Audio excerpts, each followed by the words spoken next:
All right. Good afternoon. Today is March 11th, Friday. This is United Medical ACO. My name is Kemal Erkan.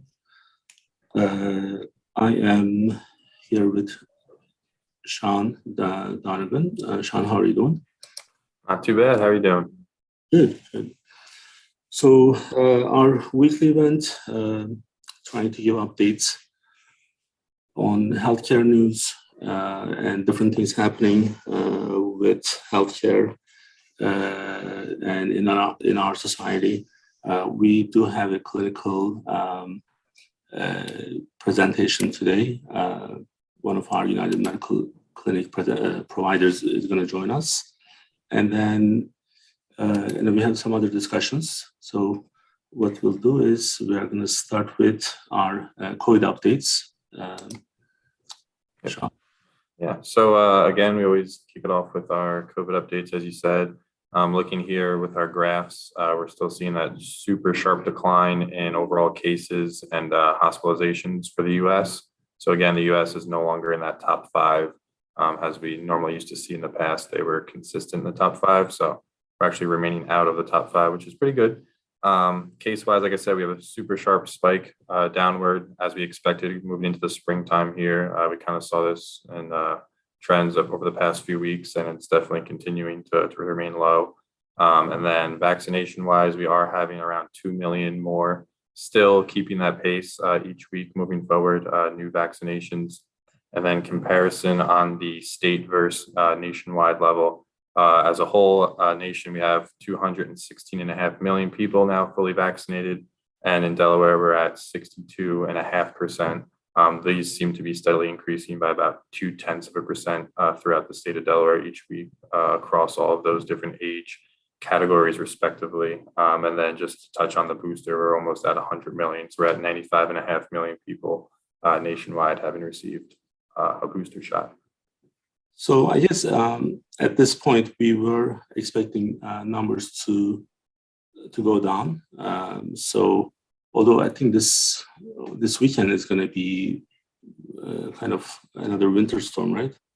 Yeah. So this weekend coming up should be getting cold again, and then also with the St. Patty's Day, another large holiday where a lot of people are moving around, interacting in large crowds. So those two things combined coming up in this next week or so might see a little spike.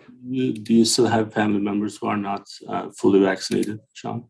I believe there are a few still in our extended family, but the people that I'm around down here in Delaware, we are, so that is good. So you have a lot of siblings, right? I'm the youngest of five. Save the best for last. Yeah. Okay, so that's not a lot. That's okay. So the booster is going to be the most important part of the vaccination process, and we're hoping that people would listen and they would follow our recommendations. So, and hopefully more people will be ready for by getting their vaccination, and if they didn't get their first and second shots, getting those, being ready for the fall season. So if COVID is going to be another flu type, it's going to impact our lives in 2022, 2023 season. So it's not going to go anywhere. So we really need to, we have to try our best to fight back. Mm-hmm. And we do have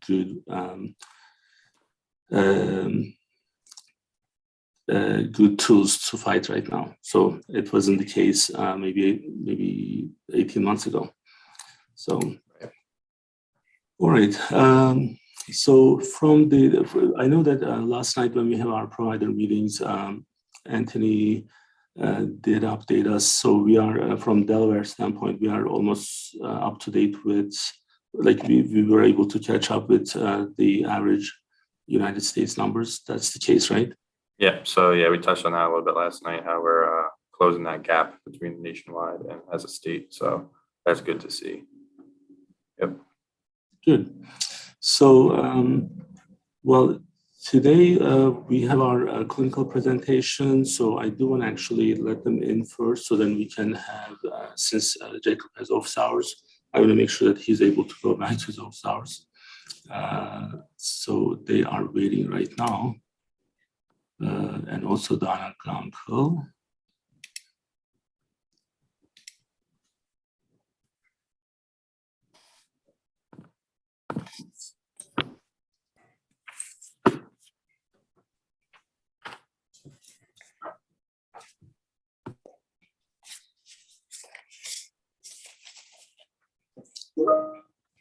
Hey, Jacob, how are you doing? Hi, Kemal, I'm good. How are you? Good. Donna, how are you doing? Very good, thank you. All right, so I am gonna move us up here. So then, okay. Oop.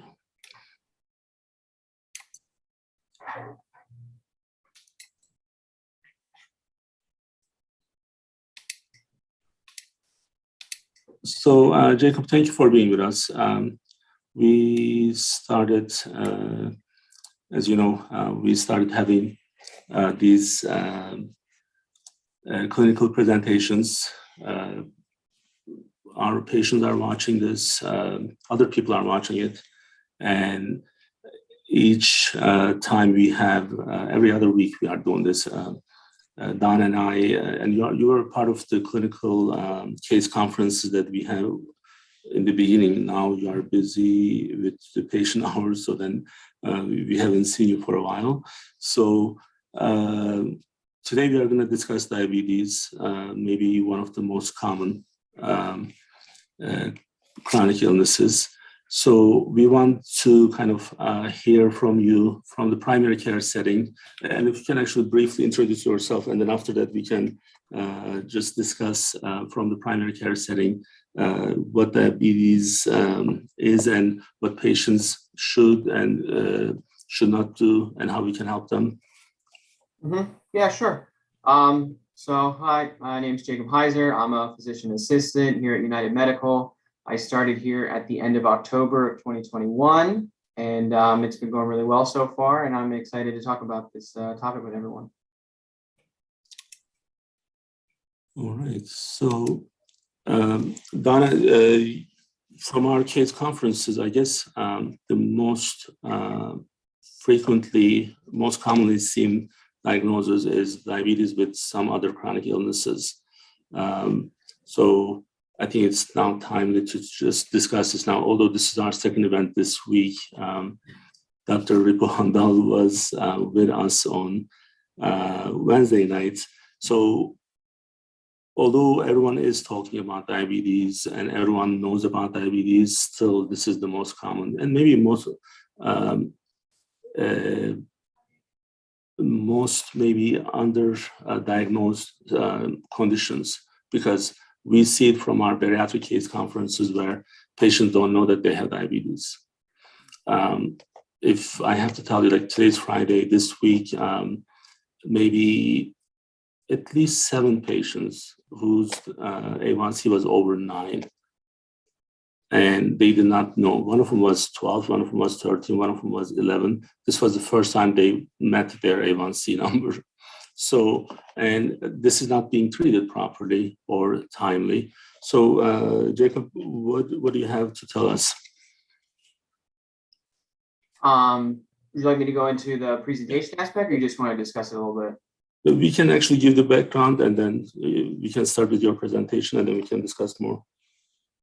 Okay, sure. So just a little bit of initial background. Like you mentioned, diabetes is one of the most prevalent issues in our country. I do have some statistics about that in the presentation, but it's something that we certainly see a lot in primary care. It is something that we do handle for a while until things can become very out of control, at which point we would bring in some specialists like an endocrinologist or potentially nephrology, neurology, and ophthalmology for the complications that can arise. But this is something that we really need to be screening for and educating on before it even happens, because there are a lot of Americans who currently have what's called prediabetes, which is the precursor to being diagnosed with diabetes. And that number is much, much, much higher.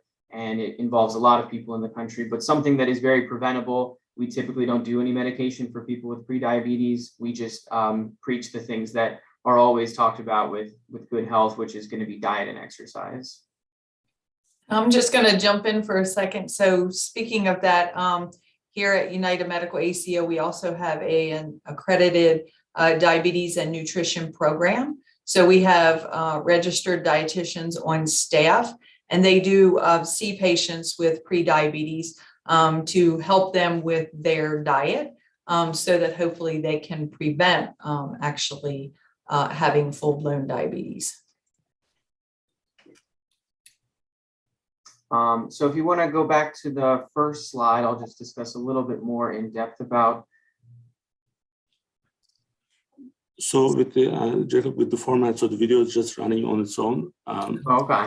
Yeah, we'll just speak on. I can, if you don't have them, I can bring it up. No, I can pull mine up. It's just over on my other screen here. Okay.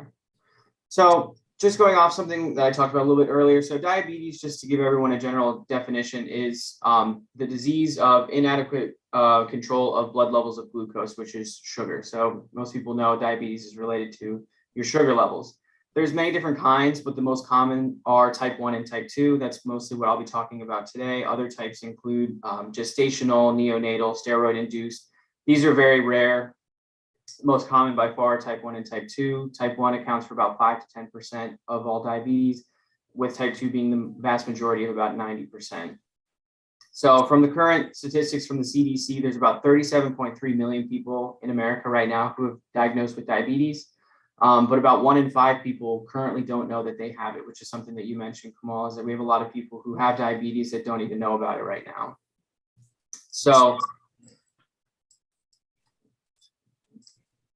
the other important thing I mentioned was prediabetes, which is about 96 million Americans. That's about 1 in 3 adults in America currently have prediabetes, which I'll talk a little bit about the diagnosis side of that in a bit. But that is a huge number and something that is modifiable with the things that we'll talk about a little bit later. And with this being a primary health concern, primary care providers focused, it costs a lot of money to have diabetes. So according to the American Diabetes Association, in 2017 was the most recent data I could find. They estimated that the total healthcare cost of diabetes was $327 billion.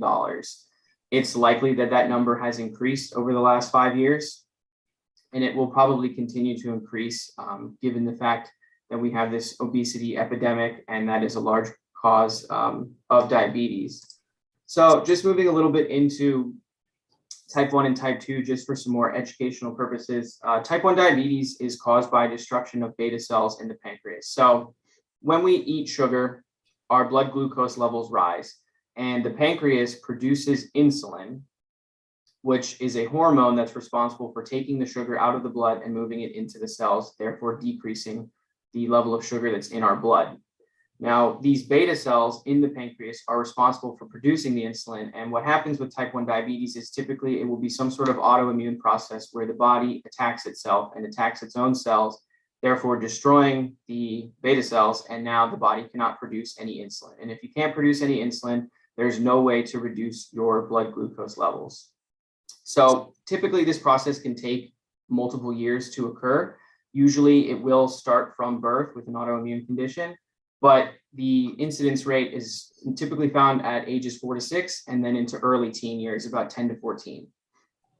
And that's just due to taking time for the beta cells to be completely destroyed. And these patients, once they are diagnosed with type 1 diabetes, they require long-term use of injectable insulin to prevent episodes of hyperglycemia where they have high blood sugar.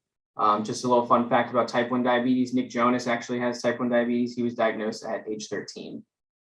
Now, type 2 diabetes is the most important one that we'll probably talk about today. This is about 90% of all diabetes cases, and it's been on the rise over the last 20, 30 years.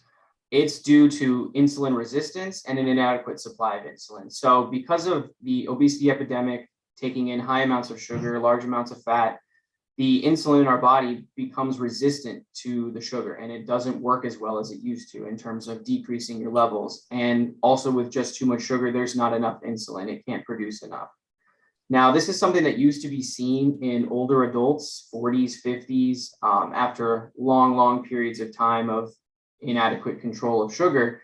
But with the diet and problems that we're seeing today, it actually is being seen in a lot of younger people. And we can see people diagnosed with type 2 diabetes in their mid-20s. So that's obviously something that we're working to combat against. And that's because it's linked to a high sugar diet as well as obesity. And then finally, there is also a large genetic component with type 2 diabetes. Typically, anyone with type 2 diabetes will have at least one parent that also has type 2 diabetes. So moving on to some signs and symptoms of diabetes for people to be aware of. The problem with diabetes is that a lot of times it can be silent. Elevated levels of blood glucose in the body do not always have symptoms, especially if you're in the pre-diabetes category or even low diabetes ranges. That's why we need to do, screening and education. However, long periods of time with very high sugar can lead to, I like to call them the polys. It's polyuria, polydipsia, and polyphagia. And what that means is polyuria is urinating very frequently and urinating large amounts.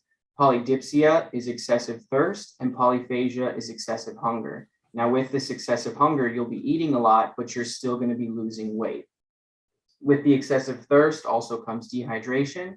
You can also have a bit of a fruity odor from your breath because you're actually breathing out the glucose. Another thing that's a little more rare but can be seen is something called acanthosis nigricans, which is where you'll get dark velvety patches of skin. And in females with high levels of sugar, they can complain of frequent yeast infections. Now, something I mentioned earlier, there are also long-term complications of diabetes. Those are symptoms that you would have from these episodes of high blood sugar. But if you have those levels for a long period of time, you can have retinopathy, nephropathy, and neuropathy. Retinopathy being disease of the eyes and the blood vessels in the eye. Nephropathy being disease of the kidneys. Diabetes type 2 is the most common cause of chronic kidney disease in America. And neuropathy, which is it's disease of your nerves. Typically, this is found in diabetics in their feet, which is why we recommend seeing a foot doctor if you have diabetes, because you can get nerve damage in the bottom of your feet, leading to ulcers, tissue damage, and pain. So from the primary care perspective, what we like to do in terms of diagnosing and treating diabetes is we have to screen. The way we diagnose pre-diabetes and diabetes, there are 3 different ways we can do it. The first is a fasting glucose. This is taking a sugar level after you haven't had anything to eat or drink for at least 8 hours. That level for pre-diabetes would be 100 to 125, and a diagnosis of diabetes would be a fasting glucose of over 126.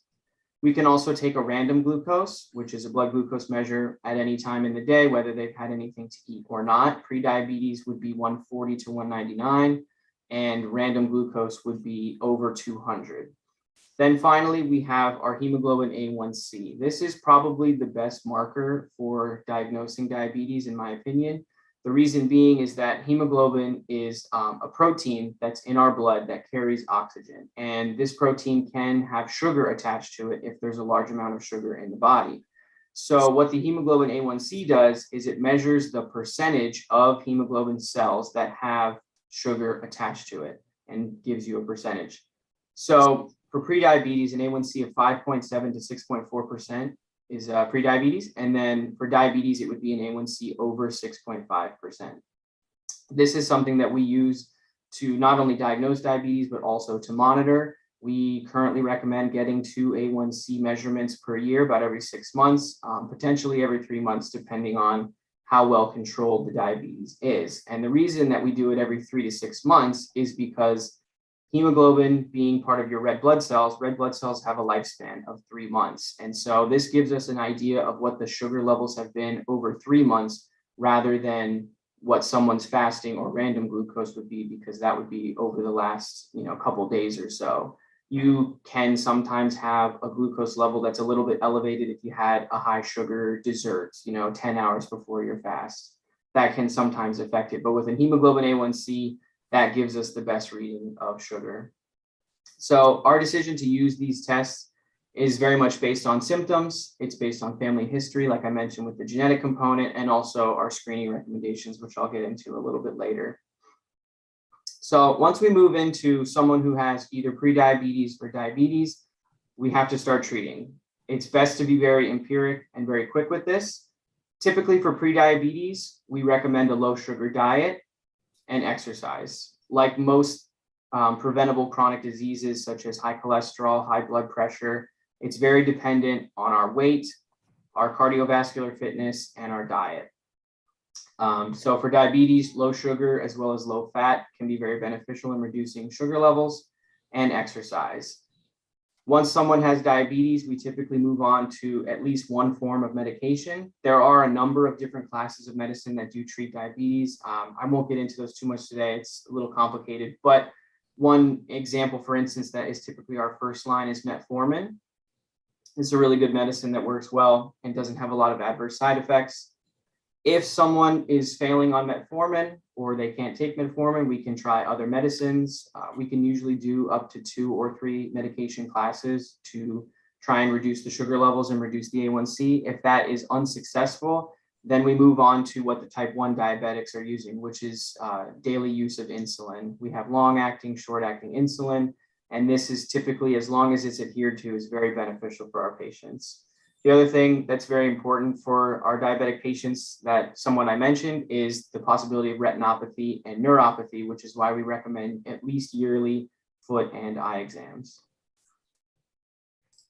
So finally, moving on to our screening and prevention. This is where I try to help my patients discuss this before it even becomes a problem, is trying to prevent this before it happens.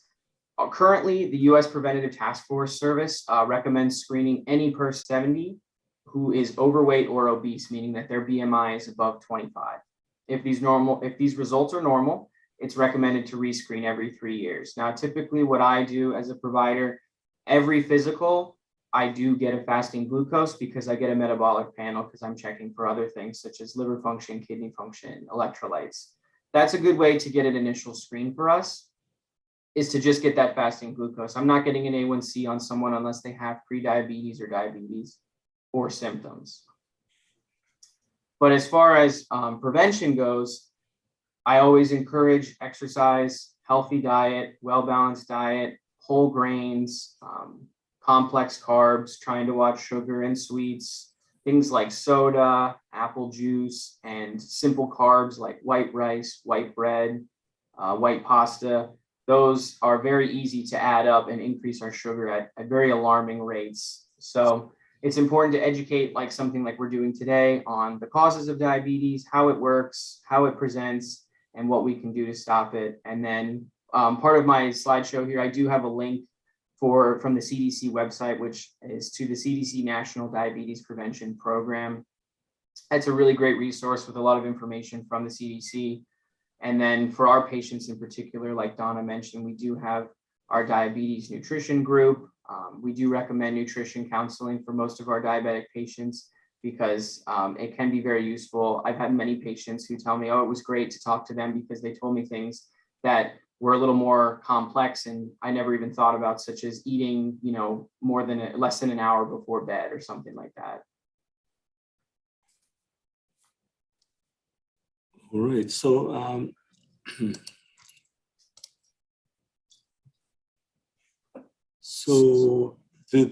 what's been happening in the last 6-7 months? Donna and I, we get up. We don't get up together, but we get up and then we start the case conference at 8. So 8 is not my popular time. We have our nurses. We have a couple of our business development members, Kim, Sean, they are part of the case conference, Hazel. So we have new patients being presented to us. And then we have our follow-ups. And then we have, on Thursdays, we have our patients with behavioral health who may need special support for getting their appointments with behavioral health providers. So now diabetes, because well, I'm not a physician, but it's almost now 22 years I've been in the medical field. And then because we are in this every day, in and out, at a certain point, you kind of start learning. In the last 10 years, it was on the clinical side more because what we have been doing is the population health management. Now, so interesting enough, if you live in Russia these days, so you don't need population health management because United States, we banned McDonald's and Coca-Cola and Starbucks. So then you don't need population health management, and probably that helps diabetes as well, right? So, but here in United States, we have access to food.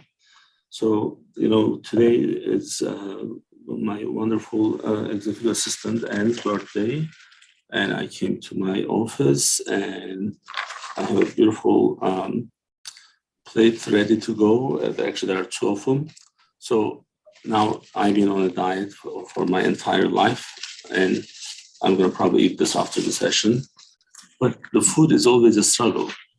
So the access, not because we don't have food, unfortunately, there's too much access.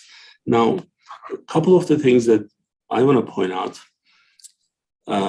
One is, Jacob, you were in some of those sessions with me. The interesting relationship diabetes have with the depression. After we see so many patients who have also depression, that's coming from those uncontrolled, unmanaged diabetes. Patients with high A1Cs, they also have chronic depression.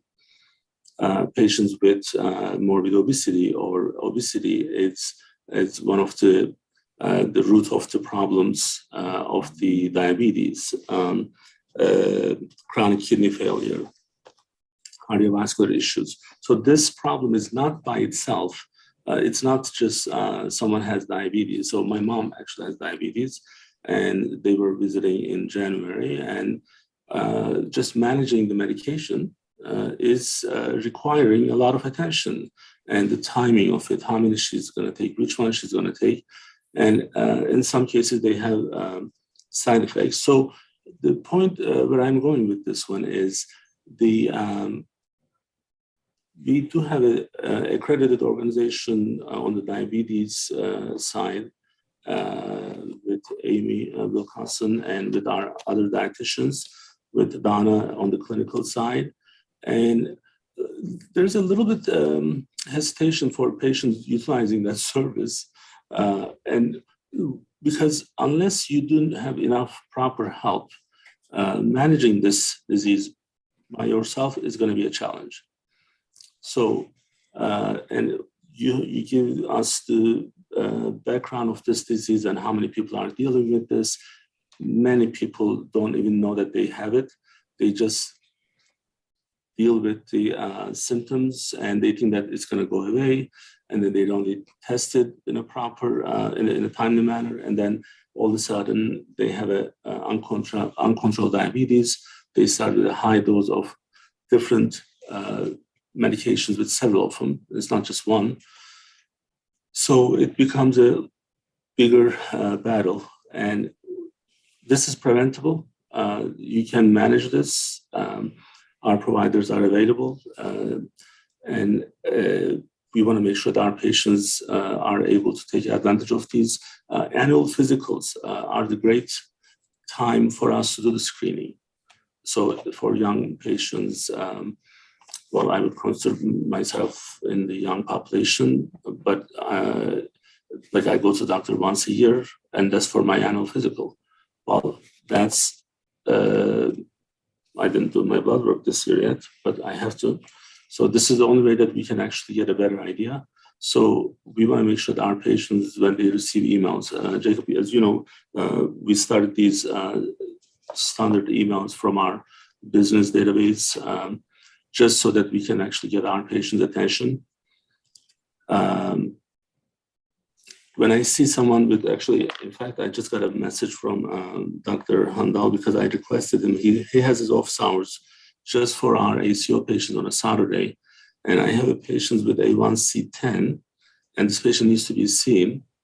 And I was asking him if this is my second week in a row, if we could add someone. And now I'm hoping that Melissa is listening this session, so I don't have to text her back, so she can confirm with that patient. So he's adding this patient to his Saturday schedule as an add-on. So really, like we are trying to go out of our way to be available for our patients with the providers, with our nutritionists, with the program itself, with our care managers.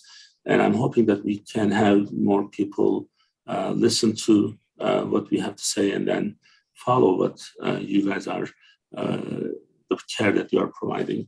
Donna, anything you would like to add? Just a little add-on to that, Kamal, all the other resources we have. So just like this particular webinar, we have the Wednesday wellness webinar. So we have had a variety of providers and specialties.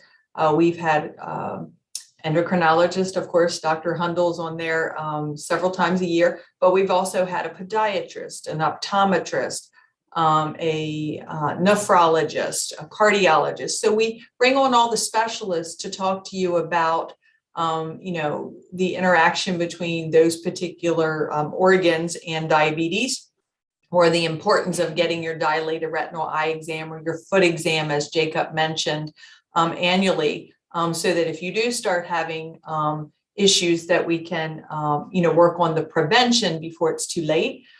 We have a website. We also have our YouTube channel.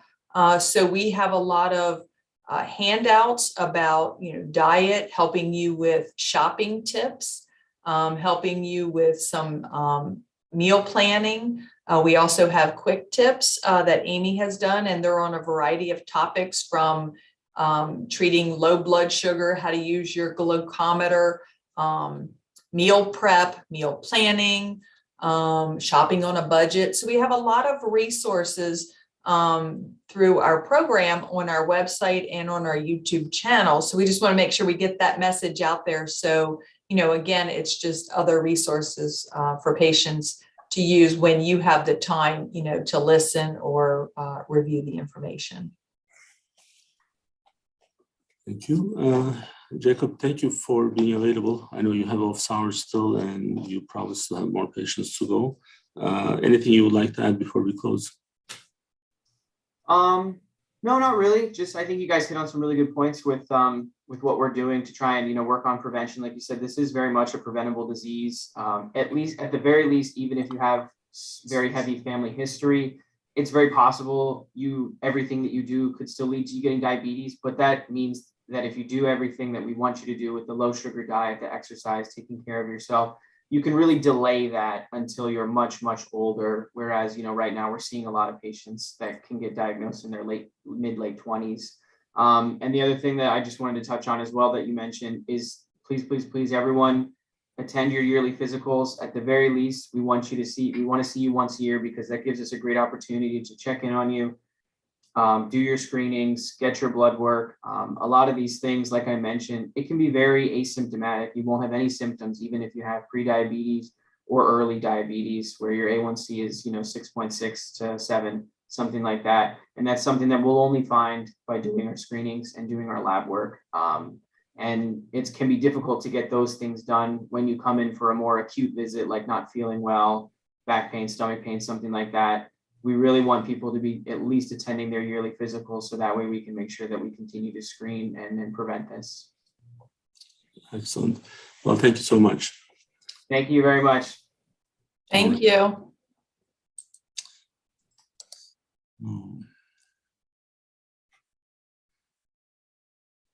Sean is back, so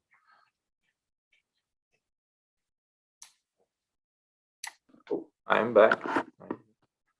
and so is your cartoon is back. Oh, yes. We do actually have some cartoons this week. So again, with everything going on in Europe, kind of a war going on, we do have the cartoon involving the gas prices with the European Union, kind of a little bit irony in there, saying that we're going to run you out of business as they're buying their oil from Russia. And then you see on the right-hand side, there's people are trying to finance and take out a loan to afford to fill up their car with gas. So just hitting on the super spiked gas prices with the oil crisis going on. Yeah, the sad part of this is, we've been telling people, and sometimes I hate repeating myself, but there is no other way to make yourself clear. People don't listen. They just don't listen. So they think that you think that they're listening, but they really don't listen. Right. Now this war is going to have an impact on us. Why are we discussing this in this setting? This is a healthcare topic. Well, what we do is population health management. So when there's a war, and when people are worried about the economy, and when people are actually worried about everything, just survival, and being able to have access to certain things, worried about their loved ones, this is gonna have an impact on you, on me, on everyone. And now, it was 3 weeks ago, I was talking about the oil prices, and it was going to be 125 to 150, and I think now we are already getting to 150. So I know there's some talk of it even getting into the 200s and possibly low 300s down months from now if this crisis isn't kind of improving. But like you said, there's always warning signs and kind of predictors on what's going to happen. And like you said, it was weeks ago, and we saw it happening, and it's kind of unfolding, similar with our COVID results that we always see, how we kind of predict and the trends of things happening. And there's definitely a reason behind certain factors and things happening that we definitely need to pay attention to. So hopefully now, this, in a jokingly, we did say that Russia doesn't have to do population health management. Now, population health management was, when I was actually teaching at Golden Beacon College, this was my a part-time hobby. I designed the healthcare. Actually, it's good that we haven't talked about that for a while. I don't know if John Donnelly is watching it, but he used to hate Thursdays because I used to teach on Thursday nights. And the Thursday, for the entire day, they would actually help with the class. They would participate in some of the presentations. So it was a very dynamic setting. So this was a healthcare class, the healthcare concentration for business students. So there were 4 courses. I designed all those 4, and I did teach 3 of them for 2 years.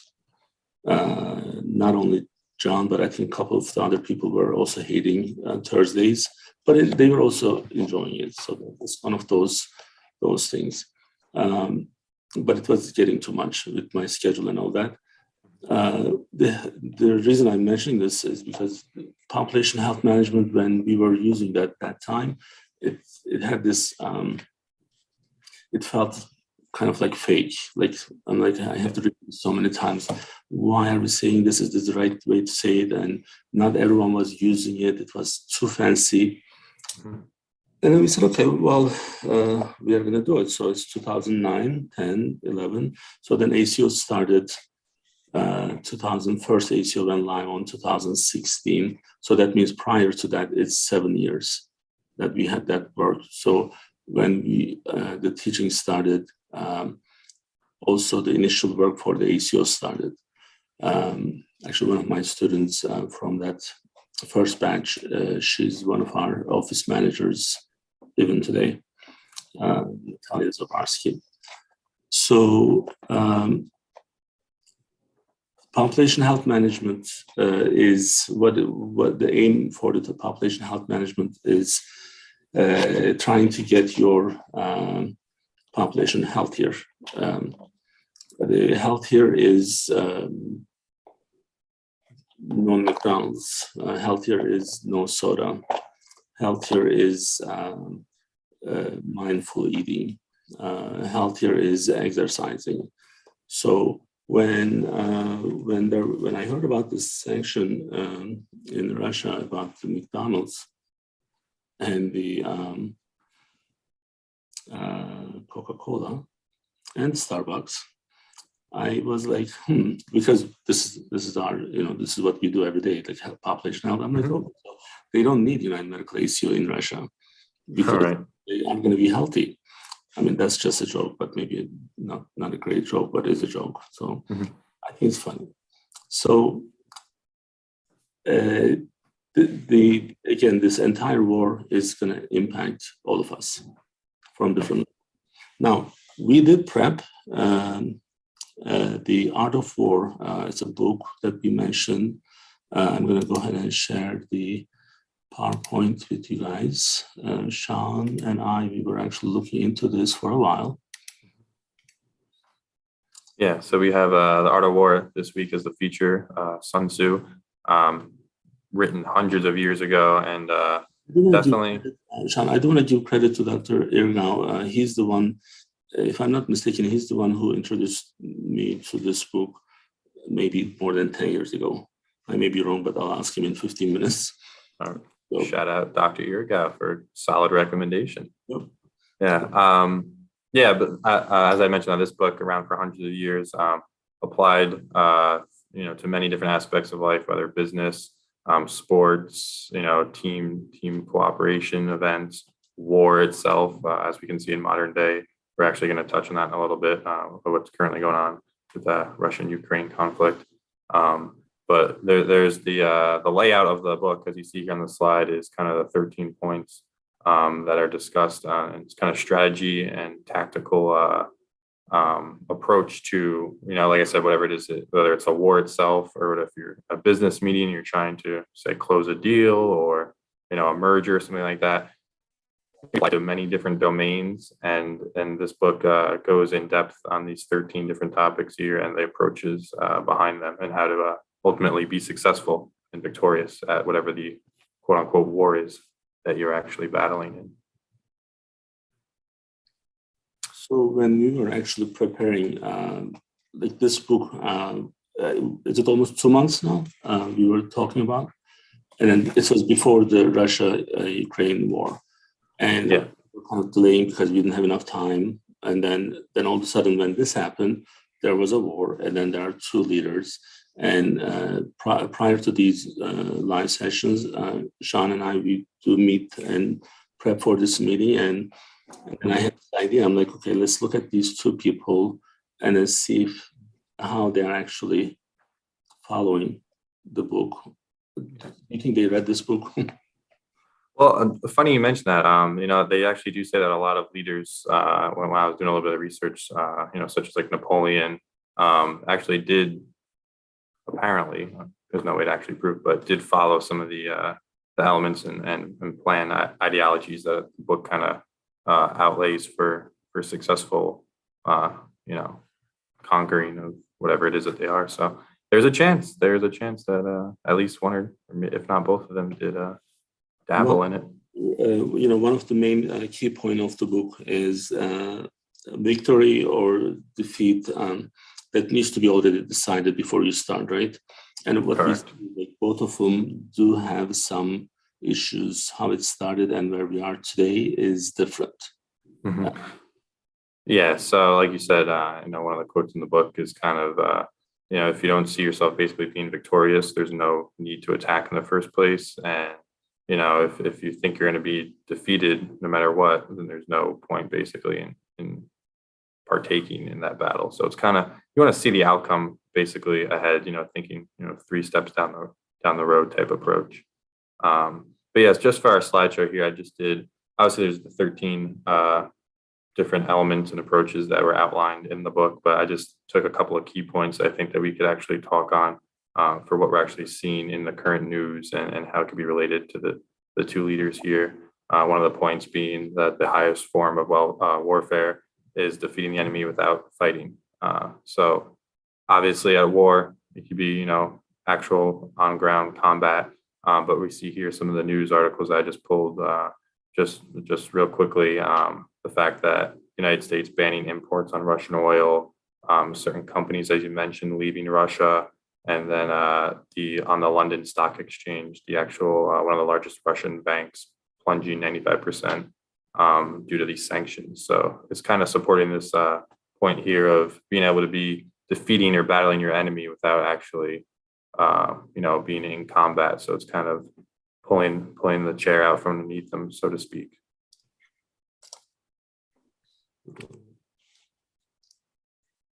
Not to make this all about the war, but this is the comparison of their. Yeah, so I was just saying, just real quickly, as a comparison, as you see the actual military numbers and statistics here that we have with whether it's armored vehicles, troops, personnel, budget, just to show you how Russia is rather bigger and more powerful military, so to speak. But one of the points in the book being that intelligence is actually more powerful than the brute force. So kind of by knowing your enemy and knowing their strategy, you can actually outduel them in a way. So we just threw this in here as a visual. Right. And then I did include here one of the other excerpts from the book talking about the different tactics in warfare, and the strategy of the highest form being to attack strategy itself, the next being alliances, then armies, then the lowest form is to attack cities and sieging warfare. And I think it's kind of ironic that we see in the news, at least what's presented to us, that there's, as though Russia is denying it, but they're bombing, civilian apartment buildings, hospitals, kind of like refugee areas. I know it was a maternity ward that was hit recently in the news. So we're kind of just comparing this book to what we're seeing with our current events. I could see that one is not particularly listening to the advice in the book on what's being laid out ahead. And then another point was the use of spies and sharing of accurate versus false information. I think this is a big one that we see in the news these days, controlling information. And if you think back even World War I, World War II with the propaganda, I know that even World War II with the Normandy invasion, how they would actually use inflatable tanks to make it look like there's actually large armies, attacking from one area, but it was really just inflatables. That way, the Germans were tricked to actually, move their troops there. So it's all about kind of hiding certain information, like I said, with the spies and what you're portraying, whether it's actually accurate or false information. So I think that just moving forward the next few weeks, you definitely be careful on what we're hearing. I know that if you see here one of the images of Russia blocking the internet, I know that they had Twitter and Facebook. I think Instagram's going down, so they're actually limiting what information can be not only let out from Russia to the rest of the world, but also from the rest of the world into Russia, because we know with a lot of their protests going on, they're arresting people. So it's kind of a lot going on there on information. Sean, the problem is when you actually block Facebook and other social media channels, I don't know if that's a punishment. Again, like everything that you do for Russia today, I don't know if it's a punishment or reward, because it may help certain things there. Because if you don't have social media, a lot of things today, we rely on social media to get our news, our information. So if you don't have access, then how are they actually communicating with, what are the channels that they're communicating with? So I'm not really clear on several things. This is one of those where, I was born and raised in Turkey, and Turkey is right in the middle of this mess, and it's too close. And from the United States standpoint, it's easier to, not easier, but it's kind of like, it's not right at home versus when you are in Turkey, this is happening right in the north of Turkey, and it's affecting them more. And I'm still unclear about a lot of things here. how this is going to impact and who's going to do what, who started, why they started, so many unknowns, and this whole blocking certain things, it may help someone like Putin more than it's actually harming him. So yeah, just to touch on that other point, like you're saying, it actually, if you think about a lot of the big major events, it always seems like, weeks, months, or even years later, all of a sudden the news comes out with, oh, well, actually this was happening during this time, and that's what actually, provoked, X, Y, and Z to happen. So it'd be interesting to see the news as, the next months go on, what's actually, as I said in quotes, what's actually happening, and what information is accurate and what's kind of being stretched a little bit out of hand. But moving on to the fifth point here that we threw in, kind of talking about appearing strong when you're weak and appearing weak when you're strong. So it's kind of, again, being able to conceal and hide what you're doing. So I know in the news, one of the big things was the Russian convoy that was miles long approaching Kyiv. They said that it would be there within, I think it was like 72 hours of the attack. We know that I think it was the 24th that the initial invasion started. But then they said it stalled out, and then the Ukrainians were actually having airstrikes, stalling the convoy. So it's kind of interesting to see here, if they're appearing near and far and near. Like I said, there's reports that, they're closing in only 3 miles outside the city, and that was, weeks ago. So is it accurate? What can we actually take away from this from a strategy standpoint? So again, our intent was not to. We were just really going to discuss the book 2 months ago. Right. But this happened to be the right time when the book is The Art of War, and then there's a war happening. And well, it was an interesting exercise, and Jean, you did a really good job summarizing those points. I think we're just going to wait and see what's going to happen in the next couple of months, and I'm really hoping that it won't drag too long, because with everything that we know, if one side is able to defeat the other side right away, and if they didn't do it, and if they are dragging, there's always then it worries me that I know that there's something else coming out. So something else is gonna come out from this. So because this is gonna affect our societies, this is gonna affect the health of those societies, the population that we are managing, and the depressions and the self-awareness and the so many different things. Then it's almost like you are building all these nice fancy stuff that we have in our system today. Population health management. We are trying to make people healthier. We just had a diabetes presentation, so then people can live longer with better quality of life. And then all of a sudden, something like this happens, and then they're just taking everything down, and then everything that you do become meaningless. So that's why we have to stop these types of. We have to stop war. So because no one's going to win. Well. In 2 minutes, we are going to save our morbid obesity population. So Dr. Erkan is going to join me, hopefully. And Sean, thank you for joining me. And this was a good session. We'll be back next week, and I'll be back in 2 minutes with Dr. Erkan. And have a nice weekend for now. Next week, we don't have both sessions, so we are off. But the following week, we'll resume, and we'll see you soon. Bye. Take care. Bye-bye.